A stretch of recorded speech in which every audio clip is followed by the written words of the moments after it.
La vape est-elle injustement harcelée? C'est la question que je vous propose aujourd'hui, au sens, est-ce que finalement, sous prétexte d'incertitude scientifique, Marc vient de nous le rappeler, on oublie quand même de passer à côté du truc, que c'est vachement moins pire que le tabac et qu'on arrête cette espèce de harcèlement avec ces interdictions à gauche et à droite. Voilà, donc la question, la vape est-elle injustement harcelée? Tanguy? Non. Ah, non, tout de non. suite, Pour moi, non. non. Non, c'est pas injustement harcelé. Je pense qu'il est hyper important de se pencher sur le sujet de manière approfondie. Si on n'avait peut-être pas fait la même chose pour les cigarettes dites classiques, on n'aurait peut-être pas mis en lumière leur toxicité aujourd'hui.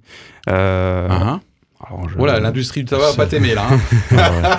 Non, mais je veux dire, à l'époque, on faisait quand même des pubs pour les Marlboro, etc. On disait que c'était super. Cowboy. Voilà, Ouais. exactement. Maintenant, on s'est penché dessus, on voit que c'est vraiment pas bon. Okay. Je pense que c'est important de faire la même chose pour la cigarette électronique, quitte à trouver que c'est nettement moins pire que la vraie cigarette. Okay. Alors là, tant mieux. Tant mieux. Mais bon, c'est important de se pencher dessus. Donc un devoir de d'auscultation, d'alerte et de on fouille, quitte à ce qu'on interdise peut-être un peu. Trop. Quitte à ce qu'on régule, peut-être. Et on régulerait quoi, au fait, pour qu'elle soit pas injustement harcelée? Je sais pas, peut-être les produits utilisés, ce genre de choses. Ouais. À mon avis, il y en a un bon paquet sur le marché. Ouais. Alors justement, là, j'aimerais quand même, parce que notre audience sait qu'on a envie qu'elle se forge une opinion, et une opinion un tout petit peu réfléchie. Pour nous, nous sommes les premiers bénéficiaires. Même si je suis contre la cigarette électronique, je n'apprécie pas les raccourcis sous prétexte de ce qui s'est passé aux États-Unis, où apparemment quand même les 6 morts, voire 7, je crois maintenant, sont liés quand même à des cigarettes électroniques, entre guillemets, au marché noir, avec des substances qui contiennent notamment la THC, donc la substance active du cannabis. Donc, juste en termes d'honnêteté intellectuelle, personnellement, je ne m'appuierai pas là-dessus pour dire la cigarette électronique, elle est mauvaise. Ça ne me semble pas juste, non? Vous partagez mon souhait quand même d'être un peu... impartial. Un peu carré quand même. Oui, tout à fait. Voilà. Tout à fait. Là, je trouve qu'elle est injustement harcelée.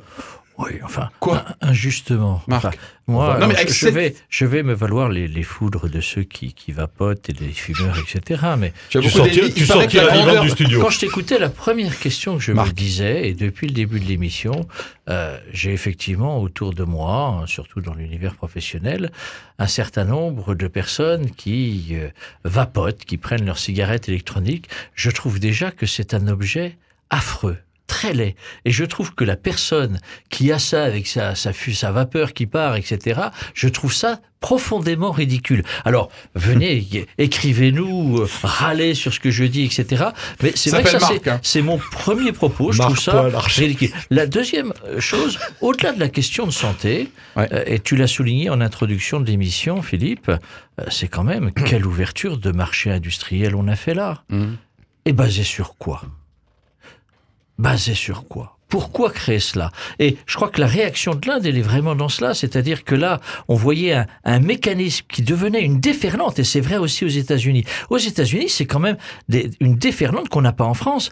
Les jeunes générations de moins de 15 ans et plus sont de plus en plus enclins à acheter une cigarette électronique avec tous les effets que ça peut avoir, bien sûr sur la santé, mais aussi sur le comportement, mais aussi sur les aspects financiers, etc. Eh bien, je crois qu'une société se doit d'être excessivement vigilant par rapport à des phénomènes de ce type-là et à contrôler ces excès, une nouvelle fois, d'une économie frénétique qui cherche à tout prix à faire de nouveaux marchés de rentabilité. Alors, il y a quand même quelques normes, des normes AFNOR, pas pour tous les modèles, et puis... En particulier en France. Ouais, en France en particulier. Et le Comité national contre le tabagisme, lui, dit non, il faut harceler la cigarette électronique parce qu'elle renforce le côté glamour de la dépendance. Donc voilà, la dépendance, quelle qu'elle soit, voilà. Moi, j'ai avoué la mienne tout à l'heure.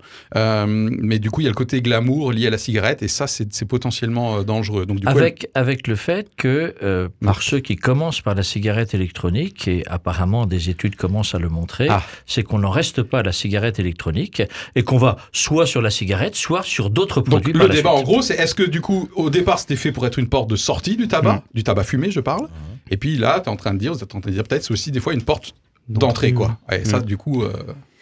Bernard. Mais c'est valable pour énormément d'autres choses. Je parlais tout à l'heure de mes repas partagés avec des amis. Marc a parlé de la bière. Moi, j'ai parlé d'autres boissons alcoolisées, du vin et autres. Oui. On est de toute façon dans tous les actes de notre vie, me semble-t-il, en capacité d'entrer dans des processus addictifs. On parle là du tabac, mais on sait qu'il y a d'autres addictions, plus ou moins soft. Voilà.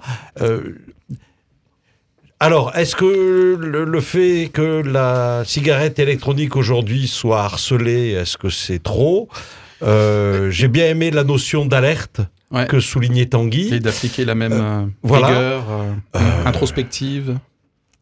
Quand on continue à fabriquer des voitures, quand on n'a que 20 ans, quand on continue à fabriquer des voitures non, mais je sais que... Non, ben si. Non, tu vas... Ben non, là, ça va déraper. Parce qu'on on va se fâcher. Non, il ne faut pas. Tiens. Ce qui est certain, Philippe, c'est que dans les propos que tu emploies... On sait quelles sont les portes ouvertes, dans les propos pas dans les que voitures, tu emploies, en conduisant. S'offusquer. Alors, déjà, parler de harcèlement vis-à-vis d'un produit, ça me gêne. Parler du harcèlement vis-à-vis d'individus, ô combien il faut lutter. Contre la cigarette électronique, s'il y a des vagues d'opposition, je ne vois pas en quoi, moralement, ce soit très critiquable. Certains disent que ça crée des morts, parce que du coup, ils se remettent à fumer du tabac, parce que la cigarette électronique est vilipendée, voilà. Mais ça, c'est pas vrai. Ça, c'est de la mauvaise foi de dire cela. Ok. Bon, très bien. Moi, j'ai un peu de mal à voir ça comme une porte d'entrée vers le tabac classique, en fait. Je vois plus comme une porte de sortie. En tout cas, les expériences que j'ai pu avoir de mes amis, certains d'entre eux le voient plus comme une porte de sortie. Ok.